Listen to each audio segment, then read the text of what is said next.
Okay, so in this video, I've got two sort of subjects to talk about. So it's been raining all night and it's raining all day so far today. And what I did was about once a year, I get the water fed pole. I don't connect it up to any water supply.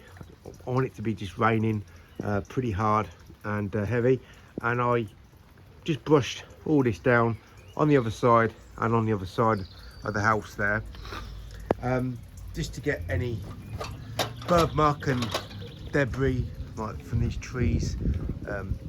Still a little bit of debris in those valleys there, but it's not that much of an issue. So I just collect the water off this roof here on that gutter and off this roof here. And this has been cleaned as well.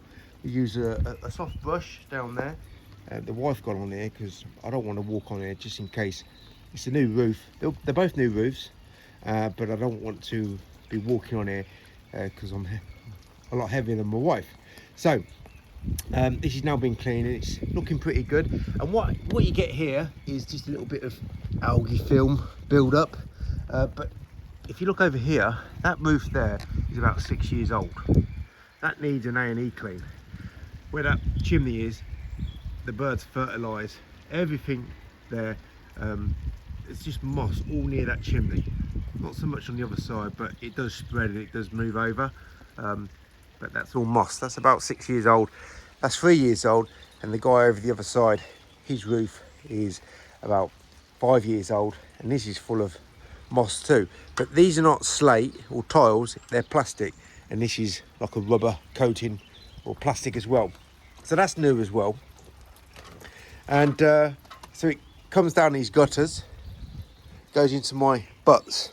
Now this is what I use for my water fed pole window cleaning, and as that's all been swept, I'm just waiting for that to take all the sediment out, and it's been diverted. Okay, so it's not pristine as much as I would like it to be, but we're probably going to get readings under 10. So this is distilled water, and then what it does is it goes into my water tank and goes into a DI vessel. So I don't do any tap water demineralising with an RO or anything like that. So that is reading about 4, which is good, especially because that's not actually as good as it should be, and that's what actually come off that roof, because it all got brushed into here, down here. I didn't want that going into my butts, but I've got filters, membranes before it goes in here, but I still don't want to clog those filters up. And that's what we got here. And that, I guess, all that moss is from the birds that peck out there, and they must bring it over here, because there's no, can't see how any moss can actually come on here. So what I get here is little bits of sediment from the weather and algae, which easily comes off, but not the moss. Where can the moss come from? That's a brand new roof too, so there should be no moss on there, other than what is it? Hardly, no, I mean that's even a younger roof than this. But I think the moss comes from over there, and the birds bring it over. So that's pretty much clean. 3 years old. That needs an A&E clean. That can just be done with a poles and blades quick swipe with a brush. Right, so the second thing I wanted to talk about is I'm going to go see Moerman in the next couple of weeks, and I want everybody who's got a problem with Moerman products, like a problem as in it's the tool, whatever tool they're using, a washer, a scraper, the liquidator, and write down in the comment sections what your problem is, because you probably know by now they don't really listen much to what I have to tell them. Now, I like the idea of getting 3 paper clips, inserting them in the tool, and then you've got a perfect squeegee, as long as you perfect the way that you work. But that gives slimy window cleaners, slimy YouTube window cleaners, a reason to say, hey, hang on a minute, it's not me, it's the tool, because Moerman didn't dot all the I's and cross all the T's and completely finish the tool. So we want all these slimy window cleaners that think they're better than what they are, got a huge ego, and won't take any criticism on themselves, because I just blame this, that and the other, because it's not me, because I'm perfect. No. What Moerman need to know is that you've got to shut these slimy people up. And the only way of shutting these slimy, egotistical people up is by making sure you do your job properly.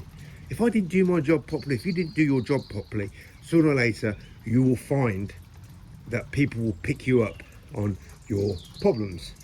So if you cross all your T's, dot all your I's, you should have no reason for people to complain.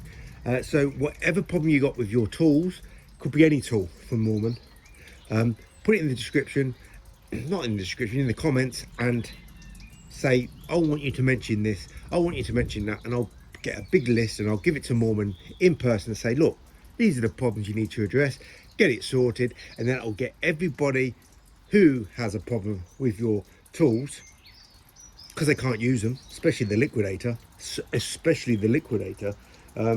because that requires skill and thought, and you know, hardly anyone on YouTube has the ability to have the skill and thought in the way that they use the squeegee.